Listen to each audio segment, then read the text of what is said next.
Higginson, who is there in the English-Welsh border, straddling that, moving in and out of lockdown, and he hasn't been arrested yet, I understand, in terms of going into Wales. Bill's been a member of the Cricket Society for nigh on 50 years, not particularly active, but he enjoys our publications. But as we'll find out, he has been active in a lot of areas, not least in the world of disability cricket, for which he recently received the MBE. So let's start there briefly.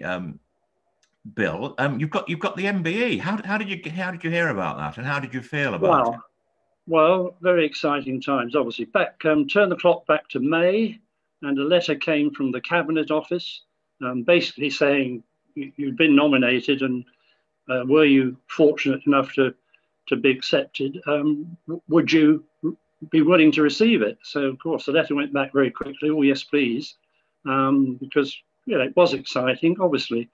But linked to Nigel, also it was quite humbling because my involvement had been as a volunteer with disability cricket with hundreds of other people.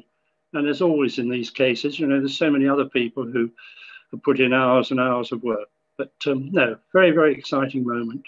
And then in October, we were officially told that we could release the information to family and friends. And so May to October was a bit nail-biting, in that, we had to keep it a secret, but we did manage. And we're now looking forward to when and if and where the investiture will happen. You're still waiting to hear on that, and who will make the award, which royal will be honoured to present it. Exactly. To you. So perhaps less cricket anxiety in following your teams this year, but plenty of other anxiety during what would have been a full English cricket season from May till October. We'll come back to your disability work, but our members, I'm sure, would like to know a bit about your Middlesex career in the 1960s. You played for Middlesex. How did it come about that you played for Middlesex? Well, I was on the MCC ground staff as a teenager and as a young professional with the MCC, and did 2 years national service. Came out of that and had one season back at Lord's on the MCC staff, and at the end of that season, I received a contract from Middlesex, and that was really the sort of first rung on the ladder, really. That was the first step. And you played I'm not sure whether it's 3 or 4 games that you yes, this won't take very long, my first class career. That will take seconds. Yes, it was 3 county games, Surrey, Gloucester, Worcester, in that order. But also my first class debut as such, which was different obviously to the county championship, was for Colonel Stevens 11, way back when Colonel Stevens 11 used to gather teams together to play the universities and others.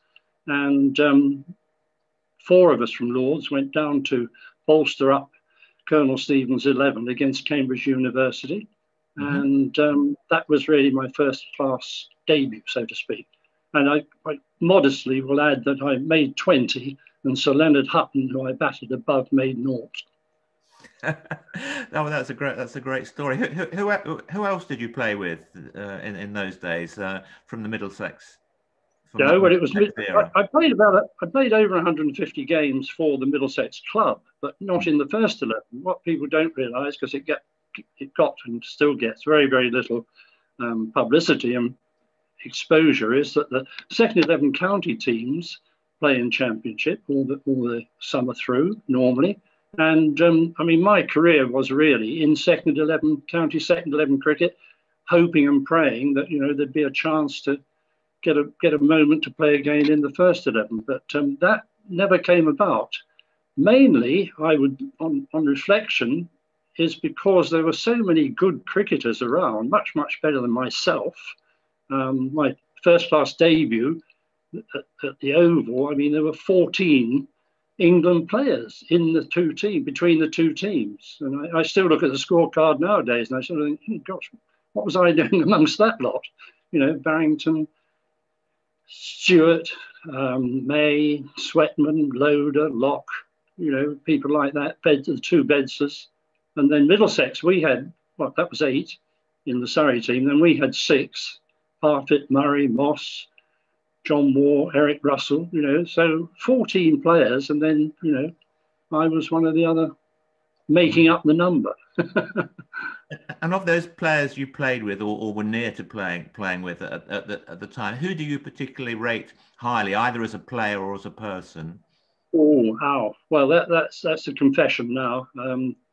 Tom Graveney, from day one, when I first got ever interested in cricket of any, in county cricket particularly, Tom Graveney was always my hero. I first encountered him in the nets at the nursery end at Lord's prior to a test match way back. And he'd made 100 the day before for Gloucestershire. He'd been picked for England and was up for sort of pre-match nets and went up to the head coach, Bill Watkins, and, at the time and said, Watty, I need a little bit of help. Things just aren't quite right, just dipping the front shoulder forward. And, whereas I was in earshot, I heard all this. And I thought to myself, my goodness, what a modest guy. He made 100 the day before, and there he was asking somebody else for a little bit of help. And he batted for about 20 minutes, and, one was able to watch him. And he was always my hero from that day. Good. What sort of player were you yourself? How would you describe your right arm bat and a right arm bowl? How would you describe your style? Middle order all rounder. He modestly says again. But yes, I mean that was where I played most of. For the seconds, I batted in every position from 1 to 6, playing for the seconds through the years, and they could never quite work out why I wasn't getting stacks and stacks of runs, but I just didn't. Enjoyed it all, obviously, but no, middle order all rounder. Right, and you took one first-class wicket, didn't you, Bill? Yes, I did. Who was that? What is it they say? They can't take that away from you. The moment you've done it, it's there in wisdom. J.B. Mortimer, Gloucestershire and England. Ah, right, yes. Stumped Murray. I was supposed to be a medium pacer, but JT stood up to me. Stumped Murray, bowled Higginson, and that's it. And I used to send JB a Christmas card for about 6 or 7 years on the trot, saying "Happy Christmas" to my only first-class wicket. But I stopped doing that. That's excellent. A bit later on, you played a game for Nottinghamshire, didn't you? How did that come about? Well, that was interesting. Easter classes at Lord's, which the MCC ran. I was always involved with Easter classes. Used to love it. Coaching, the young lads and whatever, mostly MCC members' sons, but nevertheless. And one day, Ian Davidson, former Nottinghamshire player, I was in the sort of adjacent net to him, and I got to chatting to him over the fortnight we were there. And Nottinghamshire were languishing at the bottom of the championship and had been for 2 or 3 seasons. And he'd obviously done a little bit of homework, I think, with other people. And out of the blue, just said to me, would you be interested in coming up to Trent Bridge and having a little go up there? And I said, yeah, because I still felt that, I'd got something in terms of ability and whatever. So up I went to Trent Bridge, got a 50 against Derby in the first match, and then had 3 or 4 other games for them, non-championship games, but just didn't again. I got a couple of 20s, I think, but nothing enough for them to say, well, here's a contract. So that was a bit disappointing, but I enjoyed the short time I was up there. Good. And after your playing days, as it were, you moved into coaching and umpiring, and you had a spell in Kenya, I think, as MCC's coach for East Africa. Can you tell us a bit about those days, the work you did? Yes, well, I mentioned Bill Watkins, who was the head professional at Lord's in my era as a teenager. He'd been going to Kenya as the MCC coach for some 11 winters. And he got arthritis rather badly and whatever. And he drew a line under that and recommended me to replace him as the MCC coach. One was employed by a wonderful club called the Kenya Congonis, who were they were, if you like, sort of the MCC of East Africa, if you please. And I went out there for 7 consecutive winters, and then got a 3-year contract, which took me between the years of 1961-71, which were absolutely wonderful, wonderful experience, coaching at all levels, playing, of course, sneaked in and got a Kenya cap. So I don't know whether that counts as a test cap or not, but it does in my book. No, wonderful days, 10 glorious years, loved it. So you played quite a lot for Kenya itself. You played as batsman for Kenya as part of that work that you were doing. Well, all rounder, but I only played actual Kenya test games twice, once against Uganda and once against Tanzania. This was all before they were members of the ICC. So it was all very just sort of inter-country.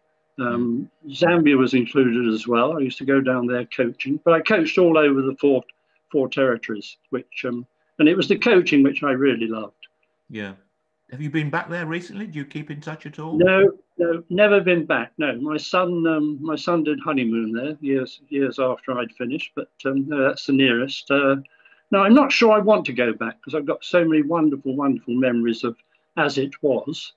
Prior to independence. I was out there before independence came in, and then saw independence through. And I live on those very, very happy memories. Right. So otherwise, your coaching was in this country, in at some schools, I think. Well, yes, there was a 20-year period of starting at Dulwich College, moving on to Charterhouse, and then finally to Tunbridge. All pretty good cricket schools, as you know. 20 very happy years in residence as a cricket professional. I was also a qualified soccer and hockey coach as well, so that helped. Not at Dulwich because they were a rugger school. That didn't help at all. But no, I thoroughly enjoyed it. And really, that was all down to mentors of mine when I was a teenager who recognized they could. I think they knew. Oh, you've gone. Oh, gosh. Hello? We can hear you, Bill. Carry on. We can hear you and we can see you. We can see you as well. I'll keep talking. Yeah? Yeah, we can hear you and see you. Yeah, you don't need to do anything. Okay. Just carry on talking. I've lost you. Doesn't matter. Okay. No, I was saying my mentors recognized, I think, early on that I wasn't going to perhaps hit the, I wasn't going to be a test cricketer. They knew that. They could tell. They were very shrewd guys, the coaches at the time, Bill Watkins, Jim Sims, Jack Robertson, and these people.